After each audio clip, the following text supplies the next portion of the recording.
మీ ఎలాంటి వ్యాపార ప్రకటనలకైనా వెంటనే మా ఛానల్ సంప్రదించండి. శ్రీ గురుభ్యో నమః. శ్రీ మహాగణపతే నమః.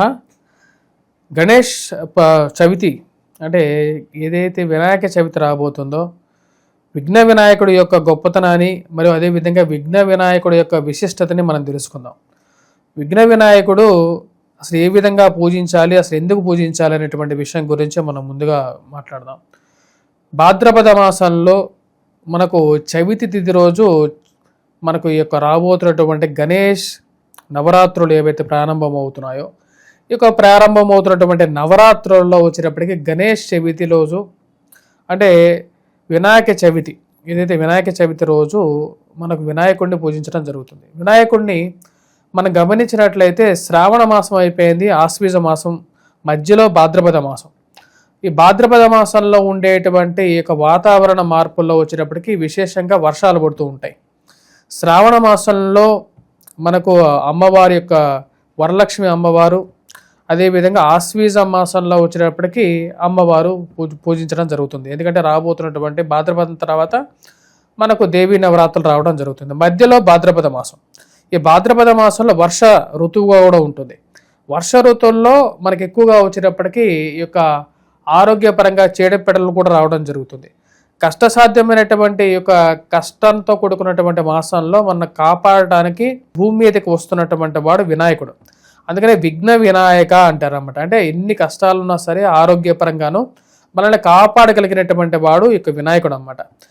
శుక్లాం భరధరం విష్ణుం శశివర్ణం చతుర్భుజం ప్రసన్నవదనం ధ్యాయే సర్వవిఘ్నోపశాంతయే అని చెప్పి అంటారు. అంటే శుక్లాం భరధరం అంటే శుక్లవర్ణం కలిగినటువంటి వాడు, తెల్లటి వర్ణం కలిగినటువంటి వాడు, మందహాస గమనంలో ఉన్నటువంటి వాడు, మందహాసను అంటే నవ్వుతూ ఉన్నటువంటి వాడు, విష్ణు సాక్షాత్ విష్ణు రూపంలో కలిగినటువంటి వాడు, విష్ణు రూపంలో ముఖవర్చస్సులో కలిగినటువంటి వాడు. శుక్లాం భరధరం విష్ణు శశివర్ణం అంటే ఇంచుమించు ఆ యొక్క చంద్రుడు ఎలా ఉంటే వర్ణంలో ఉన్నాడో అటువంటి వర్ణం కలిగినటువంటి వాడు ఈ యొక్క వినాయకుడు. అంత తేజస్సుతో కలిగినటువంటి వాడు, అంత మంచి ప్రశాంతమైనటువంటి మనస్సు కలిగినటువంటి వాడు. కాబట్టి అతని యొక్క వర్ణం ముఖ్యంగా వచ్చేటప్పటికి మొహాన్ని చూసే మనం వచ్చేటప్పటికి ఏదైనా ఒక విషయం చేసేటప్పుడు ఎవరైనా చూసినా సరే మొహం చూసే మనం, ఎందుకంటే face is the first impression అంటారు. అంటే మొహం చూసే అతను ఎలాంటి వాడు అని చెప్పగలిగినటువంటి గుణాలన్నీ ఆ యొక్క వినాయకుడు యొక్క పాదాక్రాంతమే ఉన్నాయంట. సో కాబట్టి ఆయన యొక్క మొహం చూడగానే ఆ మొహంలో ఉండేటువంటి తేజస్సు మనల్ని కట్టిపడేస్తుంటుంది. ఇక్కడ ఆ యొక్క తేజస్సుకి కారకం ఎవరు అంటే విష్ణువు, మరియు అదేవిధంగా చంద్రుడు యొక్క ఉండేటువంటి ఆ యొక్క తేజస్సు ఏదైతే ఉందో ఆయన యొక్క మొహంలో ఉంది. ఇక శ్లోకంలో మనం గమనించంటే శుక్లాం భరధరం విష్ణు శశివర్ణం చతుర్భుజం, 4 భుజాలు కలిగినటువంటి వాడు. చతుర్భుజంలో మనం గమనించినట్లయితే చతుర్భుజంలో అంకుశం అనేది ఒక చేతిలో ఉండటం, పాశం అనేది ఒక చేతిలో ఉండటం, అభయముద్రలో ఒక చేతం ఉండటం, దాని తర్వాత వరాలు ఇస్తూ ఇంకొక ముద్ర అనేది ఉంటుంది. లేనట్లయితే ఇంకొక చేతిలో వచ్చేటప్పటికి గొడ్డలు కూడా ఉంటుంది అన్నమాట. ఇక్కడ పాశం అనేది ఏంటి అంటే మనం గమనించినట్లయితే ఈ 4 వినాయకుడి యొక్క రూపాన్ని చూసే మనం 4 ఎన్నో విషయాలు చెప్తూ ఉంటుంది. ముఖ్యంగా వచ్చేటప్పటికి మనం గమనించినట్లయితే బంధాలని అంటే మన ఈ జన్మలోకి రావటం ద్వారా మనకు పుట్టుక ద్వారా మనకు ఎన్నో బంధాలు ఏర్పడుతూ ఉంటాయి. తల్లిగా, తండ్రిగా, మరియు అదేవిధంగా వేరే వారికి మన పిల్లలుగా, మనకు నాన్న మరియు అదేవిధంగా తల్లి, మరియు అదేవిధంగా వచ్చేటప్పటికి ఎన్నో బంధుత్వాలు ఏర్పడుతూ ఉంటాయి. ఇలాంటి ఒక బంధుత్వాల్ని కలుపుతూ ఆ యొక్క సమయాన్ని అనుకూలంగా ఎప్పుడైతే మనం యొక్క భూమి నుంచి వెళ్ళిపోవలసినటువంటి సమయం వస్తుంటుందో ఆ యొక్క సమయంలో ఈ యొక్క బంధుత్వాలని సరైనటువంటి సమయంలో తెగ్గొట్టడానికి ఆ యొక్క గొడ్డలి అనేది ఉపయోగపడుతుంది అన్నమాట. అంటే ఎప్పుడైతే మనం మరణిస్తామో ఈ భూమండలం నుంచి మన యొక్క పార్థివ దేహం అనేది వెళ్ళిపోతుంది. ఆత్మ అనేది స్వామివారిలో లీనమవుతూ ఉంటుంది. స్వామివారిలో లీనమైనటువంటి ఆత్మ మరియు అదేవిధంగా ఈ యొక్క బంధుత్వాలు అనేవి శాశ్వతాలు కాదు, బంధాలు అనేవి. ఆ యొక్క బంధాలని అన్నిటినీ ముగింపు పలకటానికి ఈ యొక్క గొడ్డలు అనేది స్వామివారి చేతిలో ఉంటుంది. పాశం ద్వారా వచ్చినప్పటికీ ఆ యొక్క పాశం ద్వారా ఎవరైనా తప్పు చేసినటువంటి వారిని శిక్షించడం జరుగుతూ ఉంటుంది. రుణాన బంధేన పశుపతి శివాలయ అన్నట్లుగా మనం ఎవరికైతే రుణపడి ఉంటామో వారి ద్వారా వచ్చేటప్పటికి మనకు ఇక చతుర్బాహుల్లో ఉన్నటువంటి ఇక బంధాలని కలుపుతూ ఉంటాడు స్వామివారు. అదేవిధంగా స్వామివారికి ఎప్పుడైతే మన యొక్క బంధాలనేది ముగింపు పలుకుతూ ఉంటామో సరైనటువంటి సమయాల్లో ఆ యొక్క బంధాలని తెంచేస్తూ ఉంటాడు. కొన్ని విషయాలు ఎలా ఉంటాయంటే జీవితంలో ఎప్పటికీ మనం ఆ యొక్క బంధాలు మనతో పాటు ప్రయాణం చేస్తూ ఉంటాయి. ఉదాహరణకి ఒక ఊర్లో ఒక వ్యక్తి బ్రహ్మచారి పెళ్లి చేసుకుందాం, ఎన్నో కష్టాలు పడుతున్నాను కదా, బ్రహ్మచర్యం తీసుకుందాం అనుకుంటాడు. మొదట గురువు గారి దగ్గరికి వెళ్తే గురువుగారు చెప్తారు, ఏమని చెప్తారంటే నువ్వు వివాహం చేసుకుంటారా అంటాడు. వివాహం చేసుకుంటే కానీ నీకు తెలియదు, దాని తర్వాత సన్యాసం తీసుకోమంటారు. సరే అని చెప్పి వివాహం చేసుకున్న తర్వాత ఆ యొక్క స్త్రీని పోషించడం కోసం ఉద్యోగం చేయాల్సినటువంటి పరిస్థితి ఏర్పడింది అనమాట. అంటే ముందు అసలు ఇటువంటి పని లేనటువంటి వాడు పని గురించి వెతకడం, పని చేయటం మొదలుపెట్టాడు. దాని తర్వాత ఆ ఇంటిని పోషించడం కోసం పాలు కావాల్సి వచ్చాయి. ఆ పాల గురించి ఒక బర్రెని, ఒక గేదెని కొనుక్కున్నాడు. ఆ గేదె రోజు పాలు ఇస్తుంది, మరియు అదేవిధంగా ఇంటికి కావలసినటువంటి పాలని సేకరించడం జరిగింది. దాని తర్వాత వాళ్ళకి పిల్లలు పుట్టడం జరిగింది. పిల్లలకి పెళ్ళిళ్ళు అయ్యాయి, వెళ్ళిపోయారు, ఉద్యోగాలు వచ్చాయి, వెళ్ళిపోయారు. భార్య కొన్ని రోజుల తర్వాత ఆరోగ్యం బాగలేక చనిపోయింది. దాని తర్వాత ఆ తెచ్చుకున్నటువంటి గోవు ఏదైతే ఉందో, లేకంటే గేదె ఏదైతే ఉందో అది కూడా మరణించింది. కానీ ఇతని మనసులో మటుకు అన్ని బంధాలు తెగిపోయినప్పటికీ కూడా ఆ గోవు మటుకు ఇతని కంటికి కనపడుతూనే ఉంది. అంటే బంధుత్వాల విషయంలో మనం గమనించేది ఏంటంటే మనసుకి ఏదైతే దగ్గరగా ఉంటుందో అది వెళ్ళిపోయినా సరే ఆ విధంగా కనపడుతూ ఉంటుంది. ఈ పాశాలు ఏదైతే ఉంటాయో, అంటే మనకు ఉండేటువంటి రిలేషన్షిప్స్ అనేవి, మనకు ఉండేటువంటి ప్రేమ అభిమానాలు అనేవి కంటికి అలా బంధాలని కట్టిపడేస్తూ ఉంటుంది. అవి నిజంగా వాస్తవంగా బంధుత్వాలు ఉన్నాయా అంటే కంటికి కనపడవు అసలు అవి. కాకపోతే మనసుకి ఏంటంటే అవి లాగుతూనే ఉంటాయి ఒక పక్కన. కాబట్టి ఆ కనపడినటువంటి విషయాలు మెటీరియలిస్టిక్ లైఫ్లో కనిపిస్తూ ఉంటాయి. అంటే అశాశ్వతమైనటువంటి ఇక జీవితంలో ఎప్పుడు వాటి గురించే పరిగెడుతూ జీవితాన్ని బంధించడం జరుగుతుందన్నమాట. అదేవిధంగా ఇక్కడ స్వామివారి ఇంకొక చేతిలో వచ్చినప్పుడు అభయముద్ర ఉంటుంది అన్నమాట. అంటే ఎవరైతే మనకు కష్టాలతో, మానసికమైనటువంటి బాధలతో కష్టపడేటువంటి వారికి అభయం, అంటే నేను ఉన్నాను.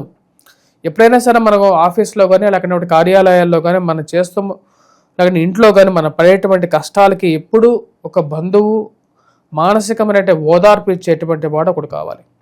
అటువంటి ఓదార్పు ఇచ్చేటువంటి వారు ఎవరు అంటే వినాయకుడు తన యొక్క ఒక చేతితో మనకి అభయాన్ని ఇస్తున్నాడు, ఇంకొక చేతితో మనకు వరాలను కూడా ఇస్తున్నాడు.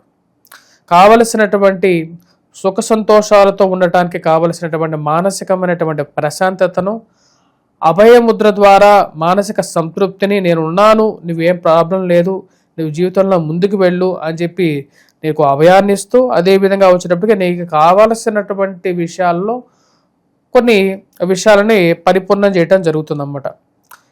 ఈ యొక్క వినాయకుడ విగ్రహాల్లోనే వచ్చేటప్పటికి ఎన్నో గుణాల్లో మనం గమనించినట్లయితే ఆ యొక్క వక్ర తొండం, అంటే ఎప్పుడైనా సరే తొండం ఏదైతే ఉందో అది ఆ యొక్క తొండం అనేది నేరుగా ఉండకుండా వంకర తిరిగి ఉన్నటువంటి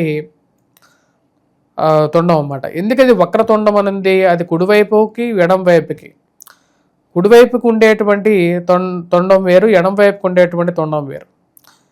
మనకు ఏవైతే సిద్ధి వినాయక దేవాలయాలు ఉంటాయో అక్కడ ఒక విధంగా ఉంటుంది తొండం చూసినట్లయితే, కానీ నార్మల్ విగ్రహాల్లో వచ్చేటప్పటికి ఇంకో విధంగా ఉంటుంది విగ్రహాల్లో. ఇక వక్రతొండం ఎందుకు ఉంది అంటే, ఇక వక్రతొండంలో ముఖ్యంగా వచ్చేటప్పటికి సెలెక్టివ్ టేకింగ్ అన్నమాట. అంటే ఇచ్చిన దాన్ని ప్రతి ఒక్కదాన్ని అది ఈ యొక్క వినాయకుడు తీసుకోడు. అంటే మనకు హంసకు ఉండేటువంటి ఒక లక్షణం అన్నమాట.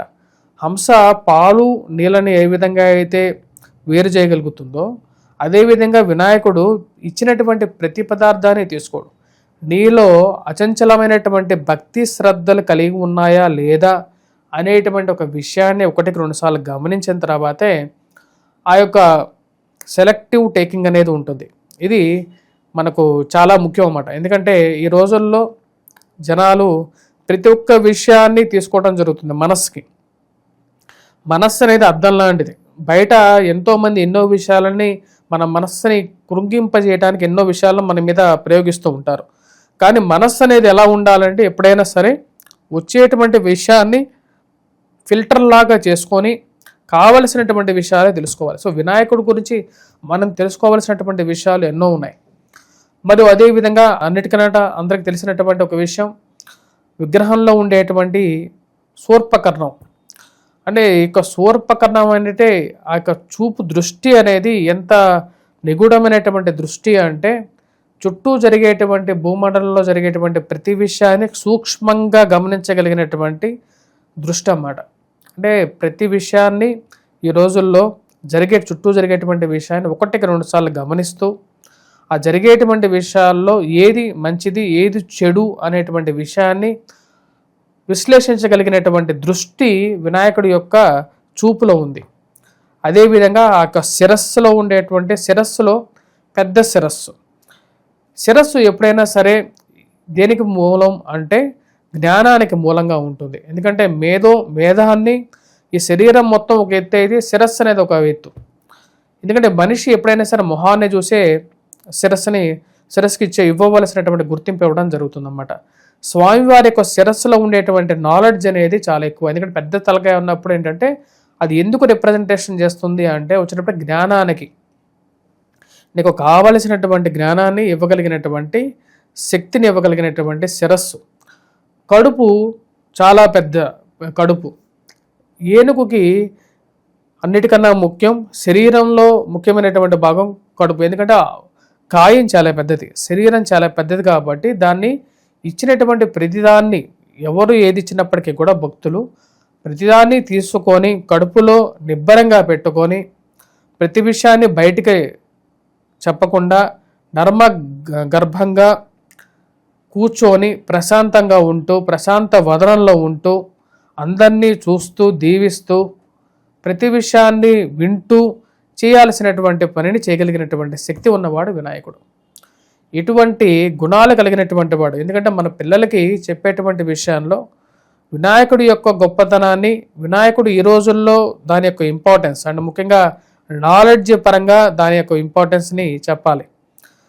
ఉండేటువంటి క్యారెక్టరిస్టిక్స్ అనేది చెప్పాలి. ఇటువంటి పిల్లలకి వచ్చేటప్పటికి ముఖ్యంగా విద్యలో మనం చేయాల్సుకున్నటువంటి విషయంలోనూ ఎటువంటి వ్యవహారాలు ఏ విధంగా తీసుకోవాలి అనేటువంటి విషయాన్ని ఈ విధంగా చెప్పాలి. స్వస్తి.